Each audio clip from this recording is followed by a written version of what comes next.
global happenings today.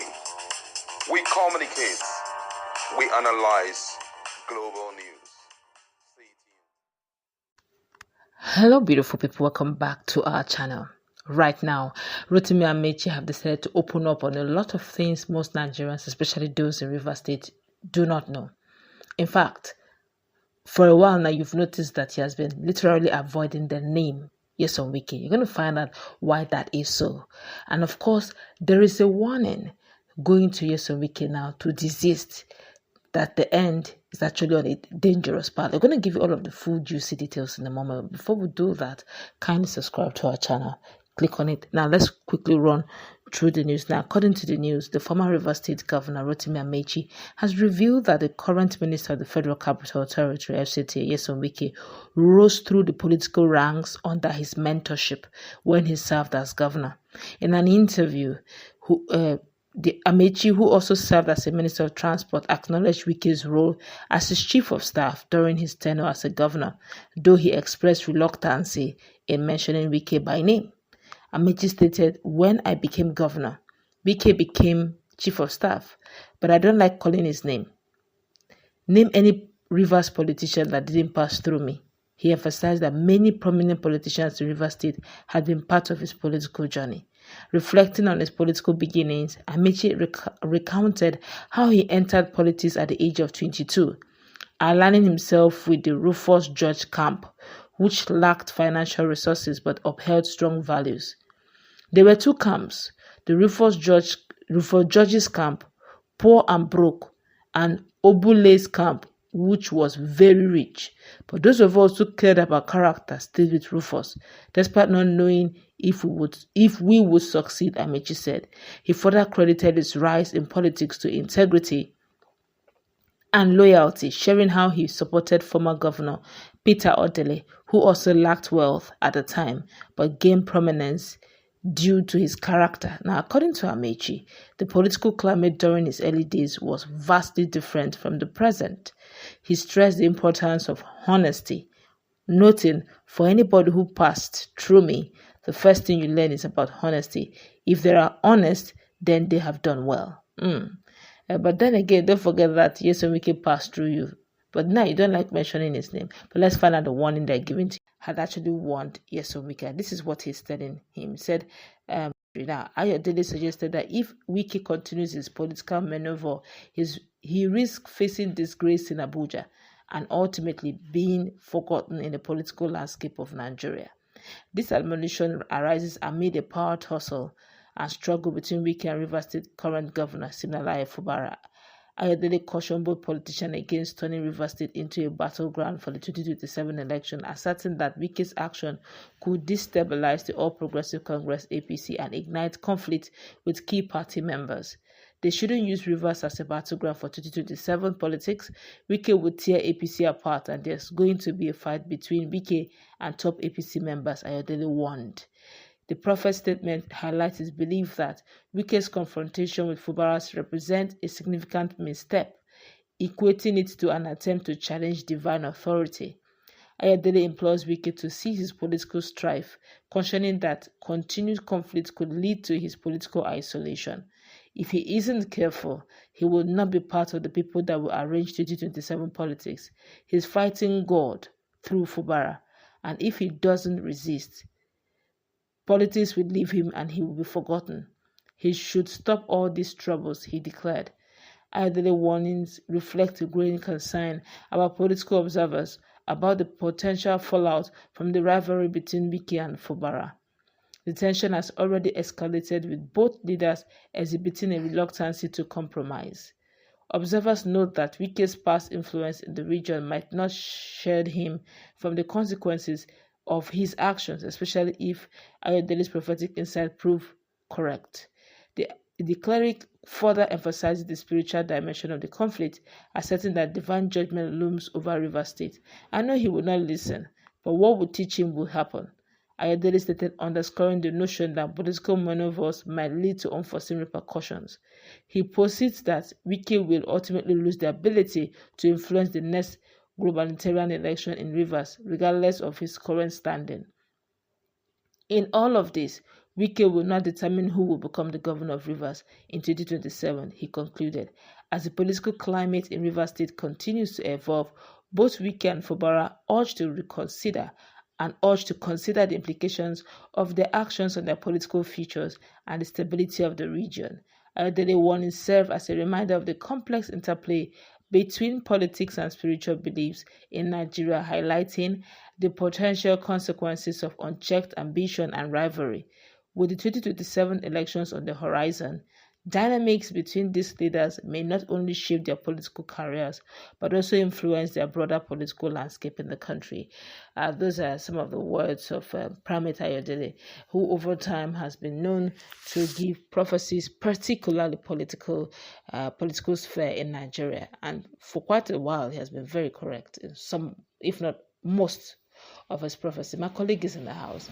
Now, to think that the person who mentored Wike, Rotimi Ameachi, the super minister in the days and time of Buhari, doesn't like mentioning Wike's name anymore. It's quite shocking. And the fact also that as Wike was growing, he was also carrying along Fubara. Fubara was his clerk then, when he was the chief of staff, and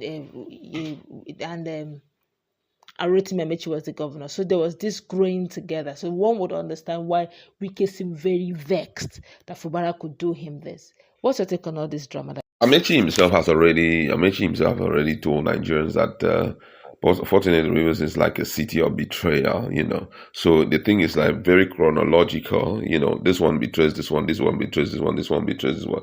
And Amechi himself said he was the one that made everybody have been a politician, but at least I know that Odili did not make Odili, you understand? And the fact that he's not ready to call the name of Wike, already we know that around him, whether he likes it or not, the name Wike bring back memories, memories of betrayal, bring back memories had I known, memories of I made a big mistake, memories of this is where I made my first political,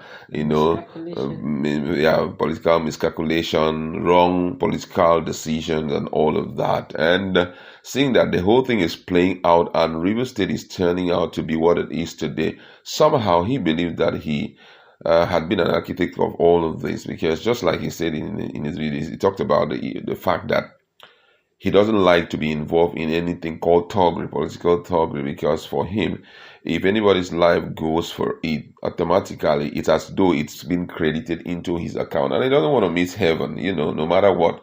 He doesn't want to miss heaven. He wants to make heaven, which means apart from anything, maybe he was reasonably brought up from a very good family with good moral background. So he understands those things are hanging in his mind, that whatever that happens, But then watching his predecessors transform, metamorphose from where he kept them to something he can't even explain, leaves him with so much to think about. And from all indication, it's as though we have lost it and the entire River State is gone. I started this whole thing. Why didn't I see from the beginning that this guy was not good enough and all of that? But for me, I think that for him sitting back to complain makes no sense. It's his duty, if he really cares about the Rivers people, to see how he can kind of bring back a change, in the political system How of would River they do State. that? To start a new school of politicking, start what I mean, they be able to gather up some people and tell them, let's change the course of things in River State. As much as we are politicking and we are using all that I have taught my predecessors, can we stay away from this issue of bloodshedding, of betrayal, of, trying to be a domineering godfather? Someone can be a godfather, but there are some godfathers that are so domineering, they want to live your life for you, and that is one of the things that is very painful. You don't have to live the person's life. Okay, this is, you're going to start, but make sure that this and this and this and this, I need this position, I need this position, I need this position, and don't look this way. It's a different ballgame than for you to say, before you approve 50 million naira, you have to put a call to me. Before you do this, to a point whereby maybe you're having a meeting and people have to tell you, this decision that you're about to make, have you told Uga? it should. And another thing is that the people that are working with me shouldn't know that I have to do everything, via you. Because that's what's really messing up the system. You can put somebody who is putting a check on me. So I just hate from your state that this and this and this. How far now? We are not supposed to run the issue like. But a situation whereby the people around already know that, come on, I made you and you have to report directly to me. And if I don't report directly to you, they themselves will have to question me. It makes it so boring. The Godson, the Godfatherism, Godson relationship, very, very boring. Even our own children, we give them that liberty of living their own life. We don't control them to that level. Then how about someone who is old enough to rule and you're still trying to control? So all of this put together needs to change. And I think that he can play a great role there. All right, one more thing, the last one now. What do you make of Primate Ayodele's prophecy? Well, most of the time when Prophet Ayodele prophesy or Primate Ayodele prophesies, it seems as though he's sitting back to kind of put one or two together and then make his predictions, because already Nigerians are saying the same thing. So for me, I don't even consider that to be a prophecy. Wike needs to tread very carefully, because when you start running faster than your soul, automatically you will fall into a ditch. People are just telling him, hold on. I think at a point he needs to rest, take a vacation or something, leave the entirety of Nigeria, go to a bar, that's a sea, a sea area. Allow the breeze of the sea to blow on you, some natural air to blow on you, so that you can reason to find. Because already it's very glaring that the way with which he's moving, he may crash at a point. You understand? When someone beats you to a game, it doesn't mean it is over. You understand? It doesn't mean it's over. You go back, re-strategize, allow peace to reign in your heart, and so that you kind of recopulate again before you now bounce back. But when you're like, I want to, if it's not that, it's not that. Politics, I would say at a point that it's like forex, this forex business. You're losing, you're putting more money, you're losing. You gotta take a break, because if you don't take a break, you're gonna lose all your money. As you put it, it's going up. Okay, as it's going up, let me put up. As you're trying to put up, initiate a trade up, it's coming down again. Okay, it's coming down. Before you know, in your very eyes, you're losing everything. You lose your strategy, you lose your tactics, you lose everything. Get to a point, it's like, man, it's like today is not it. Let me leave it for another day. You'll be so shocked that you get back everything that you have lost. So I think that's the same thing here. He needs to wake up to the reality that this season is not a season of victory to him. Maybe I didn't play my game very well. Let me go back, look at my strategy, get more people to work with me, and see how I can overcome at the end of the day. All right, we lose some, we win some. I guess just as Fubar has said, you don't win all battles. There's some you just let go. Let's go wrap it up. Let's meet in our comment section. I just hope that he will take that advice to just go to somewhere, an island of some sort, and just take a break. Listen to us.